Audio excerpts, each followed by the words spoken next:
Isimemezelo sikaNgqongqoshe wezempilo uDkt Zweli Mkhize izolo sokuthi salidumela dlula mayana nokubhebhetheka kwegciwane iCovid-19 ezweni sishayelwe ihlobo abantu abaningi kubandakanya abaqashi nezinyunyana.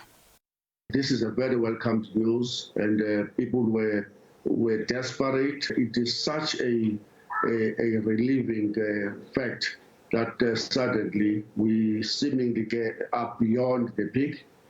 Abaqashi bathi sekuyisikhathi manje sokuthi uhulumeni avulele ezomnotho kakhulu kunakuqala. We need to open up the economy as a matter of urgency. We need to transition out of level 3 to level 2 and indeed level 1 if we can at all times, ensuring that we maintain responsible behavior in respect to social distancing. Bayindele ukuthi ngesonto elizayo isitese idalule umphumela wocwaningo lwakamuva mayana nezinga lokulahleka kwemisebenzi ezweni.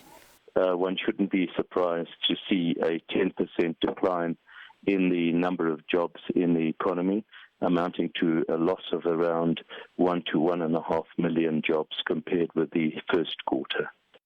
Ocwaningo bezodalwa ngolwesibili kodwa manje isitese ithi usuku selihlehlelwe kupheleni kwenyanga. Ngibonga nemibutho SABC eGoli.